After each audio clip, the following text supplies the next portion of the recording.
Welcome students. देखिए आज मैं आप लोग को कॉलिजन्स के बारे में बताऊंगा। ठीक है, कॉलिजन क्या होता है ये देखिए। Collision between two bodies is said to occurs if either they physically collide against each other or the path of the motion of one body is influenced by the other. ठीक है ना। कहने का मतलब क्या होता है कि कोई भी दो बॉडी है वो आपस में फिजिकली कोलाइड हो रहे हैं। ठीक है ना, मतलब दो बॉडी आपस में टकरा गए।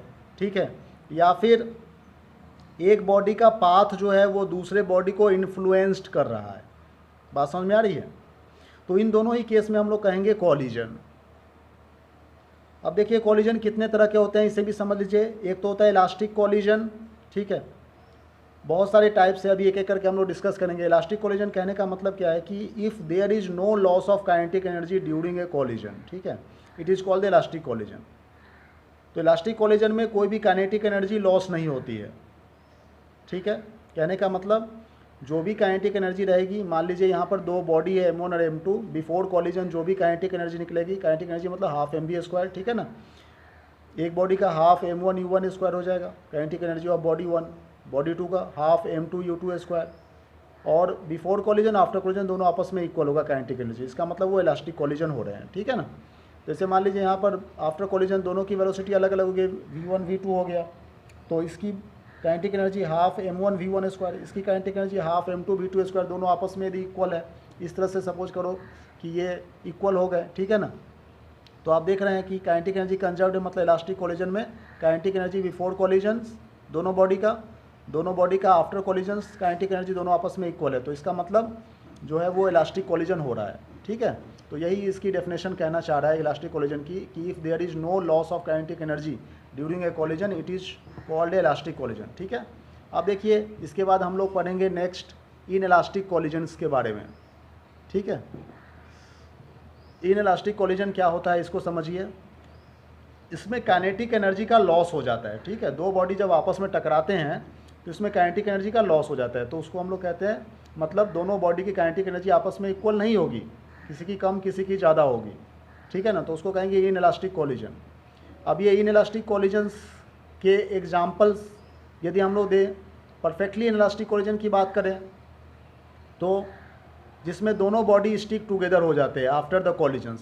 ठीक है ना, जैसे मान लो एक छोटी कार है जो कि एक ट्रक को कोलाइड कर गई, तो पता चला कि वो छोटी कार इतना डैमेज हो गई कि ट्रक के साथ में चिपक गई।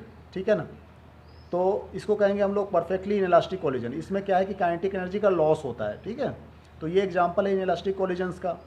और इलास्टिक कॉलिजन में दो बॉडी है, मान लो रबर के दो बॉल है, ठीक है, दोनों आपस में टकरा गए तो दोनों की काइनेटिक एनर्जी पर कोई प्रभाव नहीं पड़ा, तो वो हो गया इलास्टिक कॉलिजन।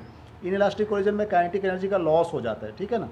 एक बात और बता दूं कि लीनियर मोमेंटम जो होगा वो इलास्टिक हो चाहे इन इलास्टिक हो, दोनों ही केस में लीनियर मोमेंटम जो है वो ऑलवेज कंजर्व्ड होता है, क्योंकि conservation of linear momentum, laws of conservation of linear momentum हम लोगों ने पढ़ा है। उसमें क्या होता है कि मोमेंटम जो है वो कंजर्व्ड होते हैं। ठीक है ना, तो ये तीनों टाइप्स आपको समझ में आ गए होंगे, इलास्टिक कॉलिजन, इलास्टिक कॉलिजन और परफेक्टली इन इलास्टिक कॉलिजन। दो कॉलिजन्स और होते हैं। ठीक है, दोनों कॉलिजन्स कहने का मतलब क्या है ये देखिए, हेड ऑन कॉलिजन्स और वन डायमेंशनल कॉलिजन्स, और एक है ऑब्लिक कॉलिजन्स। ठीक है, इलास्टिक कॉलिजन्स के बारे में मैं थोड़ा सा और समझाना चाह रहा हूँ कि यहाँ पर देखिए, जैसे मान लीजिए दो बॉडी है M1 और M2, इसकी इनिशियल वेलोसिटी U1 और U2 है बिफोर कॉलिजन, मतलब इसकी वेलोसिटी ज़्यादा है, U1 जो है वो U2 से ज़्यादा है, तो क्या होगा, इसको जाकर टक्कर मार देगा। ठीक है ना, इसको कहते हैं हेड ऑन इलास्टिक कॉलिजन। ठीक है, तो इसी तरह के हेड ऑन इलास्टिक कॉलिजन होने के कारण ये देखिए हेड ऑन कॉलिजन्स या फिर वन डायमेंशन हो रहा है, मतलब एक ही डायमेंशन में इसकी वेलोसिटी चेंज हो गई, अलग अलग जा रही है। तो यही कह रहा है कि it is a collisions in which the colliding body moves along the same path, straight line, before and after the collisions. ठीक है ना, जैसे आप लोग देखोगे बिलियर्ड्स के गेम में एक जो बॉल होते हैं, छोटे छोटे बॉल्स रखे होते हैं, सूकर से निशाना ला करके इसको टक्कर मारते हैं, इस तरह से ये जाके टकरा जाता है इसमें से और फिर ये आगे की तरफ को बढ़ जाता है ना, बिलियर्ड्स गेम होते हैं। तो उसमें हम लोग इसके एग्जांपल्स को देख सकते हैं हेड ऑन कॉलिजन्स को। ठीक है, तो हेड ऑन कॉलिजन्स ये देखिए, हेड ऑन इलास्टिक कॉलिजन हो गया तो इसकी वेलोसिटी आफ्टर कॉलिजन से अलग अलग हो गई। तो मैंने बताया था कि law of conservation of linear momentum होता है, मोमेंटम मतलब मास इंटू वेलोसिटी। ये पहली बॉडी की मोमेंटम m1u1, दूसरे बॉडी की m2u2, दोनों हो गया before collisions total momentum, after collisions total momentum, दोनों आपस में इक्वल है। ये बात कुछ समझ में आ रही है। और इलास्टिक कॉलिजन्स की बात करें हम लोग यहाँ पर, तो देखिए इलास्टिक कॉलिजन्स में काइनेटिक एनर्जी कंजर्व्ड, तो जैसा कि मैंने बताया, बस यहीं तक आपको नोट डाउन करने हैं, ठीक है ना। तो अब एक चीज़ और बता दूँ, ये लास्ट वन, ऑब्लिक कॉलिजन्स क्या होता है।